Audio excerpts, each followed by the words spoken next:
प्यारे बच्चों, कैसे हैं आप सब। स्वागत है आपका इस कक्षा में। आशा करती हूँ आप सब स्वस्थ होंगे और अच्छे होंगे। आइए आज हम पढ़ते हैं हिंदी व्याकरण का पाठ 6 लिंग। लिंग का अर्थ है चिन्ह। लिंग से हमें ज्ञात होता है कि कोई व्यक्ति या प्राणी पुरुष जाति का है, स्त्री जाति का। निम्न के चित्रों को ध्यान को देखकर लिंग को समझिए। प्रणव पढ़ रहा है, आदमी अखबार पढ़ रहा है, बैल दौड़ रहा है, झलक लिख रही है, औरत कपड़े धो रही है और गाय घास चर रही है। उपयुक्त चित्रों में प्रणव आदमी तथा बैल पुरुष जाति का बोध करा रहे हैं। अतः प्रणव आदमी तथा बैल पुरुष जाति के शब्द हैं।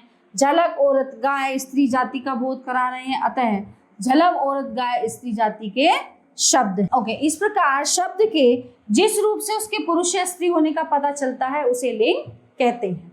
लिंग के भेद। लिंग के दो भेद होते हैं, पुल्लिंग और स्त्रीलिंग। पहले बात करते हैं पुल्लिंग के बारे में। शब्द के जिस रूप से उसके पुरुष नर जाति के होने का बोध होता है उसे पुल्लिंग कहते हैं। जैसे आदमी, लड़का, वैभव, शेर, छात्र, शिक्षक, पिता। स्त्रीलिंग। शब्द के जिस रूप से उसके स्त्री जाति होने का पता चलता है उसे स्त्रीलिंग कहते हैं। जैसे औरत, लकड़ी, विशाली, शेरनी, छात्रा, शिक्षिका, माता आदि। वस्तुएं भी पुल्लिंग तथा स्त्रीलिंग में वर्गीकृत होती हैं। जैसे पुल्लिंग बस्ता, कलम, शीशा, कटोरा, पंखा, बार, खिलौना आदि। स्त्रीलिंग कुर्सी, बोरी, चाय, कटोरी, साइकिल, दुकान, मेज आदि। पुल्लिंग शब्दों की पहचान। जिन शब्दों के अंत में अ होता है वे शब्द प्राय पुल्लिंग होते हैं। जैसे जल, धन, वन, लो, पत्र, ग्रह, नाटक, त्रिभुज, उपवन, प्रदेश, कर्म, मस्तक, पुष्प, पर्वत, छात्र, कार्य, चंदन, लोक, आशु आदि। सभी देशों के नाम पुल्लिंग होते हैं। समुद्रों, महासागरों के नाम, पेड़ों के नाम, ग्रहों के नाम, तारों के नाम, धातुओं के नाम भी पुल्लिंग होते हैं।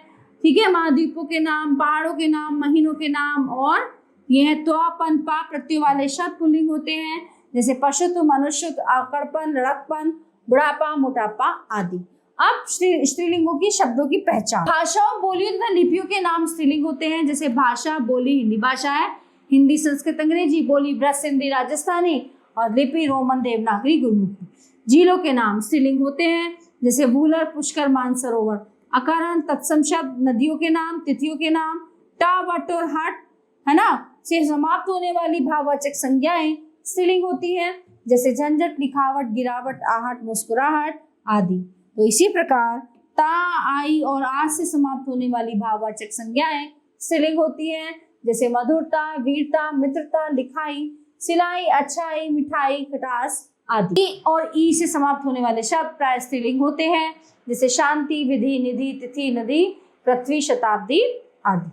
वाक्य प्रयोग द्वारा लिंग की पहचान। Recognization of gender by using sentence. वाक्य में प्रयोग किए जाने पर लिंग की पहचान मुख्यतः 3 विधियों द्वारा की जा सकती है। ठीक है, क्रिया द्वारा, विशेषण द्वारा और संबंध कारक द्वारा। क्रिया द्वारा लिंग की पहचान। निम्नलिखित वाक्यों को पढ़िए। रवि खेलता है, रवीना। पहले वाक्य में रवि के लिए खेलता क्रिया का प्रयोग हुआ है और खेलता क्रिया से रवि के पुल्लिंग होने का बोध होता है। इसी प्रकार दूसरे वाक्य में खेलती क्रिया से रवीना के स्त्रीलिंग होने का बोध होता है। अतः रवि पुल्लिंग है और रवीना स्त्रीलिंग। विशेषण द्वारा लिंग की पहचान। निम्नलिखित वाक्यों को पढ़िए। काला घोड़ा, काली घोड़ी। यहाँ प्रथम वाक्य में घोड़े के लिए काला तथा दूसरे वाक्य में घोड़ी के लिए काली विशेषण प्रयोग किए गए हैं। इनसे ज्ञात होता है कि घोड़ा पुल्लिंग है तथा घोड़ी स्त्रीलिंग। संबंध कारक द्वारा लिंग की पहचान। यह नेहा की, निम्नलिखित वाक्यों को पढ़िए। नेहा की सहेली है और ये नेहा का भाई है। तो यह पहले वाक्य में सहेली के लिए की तथा दूसरे वाक्य में भाई के लिए का। संबंध कारक का नेहा के साथ प्रयोग हुआ है, अतः सहेली स्त्रीलिंग है और भाई पुल्लिंग। अब आते हैं लिंग परिवर्तन। बहुत सिंपल है। पुल्लिंग से स्त्रीलिंग बनाने के कुछ नियम है ना। और आज जैसे आदरणीय, आदरणीय, आत्मज, आत्मजा, गज, गजा, पूज्य, पूज्या, अनुजा, सुत, सुता, छात्र, छात्रा, शिष्य, शिष्या, बाल, बाला। पुल्लिंग शब्दों के अंत में आए ए, आ को ई करके। जैसे पुल्लिंग पुत्र, पुत्री, घोड़ा, घोड़ी, दास, दासी, मौसा, मौसी। पुल्लिंग शब्दों के अंत में आए आ के स्थान पर ई आ करके, ईया जोड़ने पर डिब्बा, डिबिया, बूढ़ा, बुढ़िया, बेटा, बिटिया, गुड्डा, गुड़िया, चूहा, चूहिया, लोटा, लुटिया। पुल्लिंग शब्दों के अंत में आए अक को इका करके। जैसे शिक्षक, शिक्षिका, सेवक, सेविका, अध्यापक, अध्यापिका, धावक, धायिका, गायक, गायिका, नायक, नायिका। पुल्लिंग शब्दों के अंत में इन लगाकर। जैसे नाग, नागिन, माल, माली, मालिन, पुजारी, पुजारिन, ग्वाली, ग्वालिन, सुनार, सुनारिन, बाग, बागिन। अब यहाँ पे अंत में आइन जोड़ने पर ठाकुर, ठकुराइन, ओझा, ओझाइन।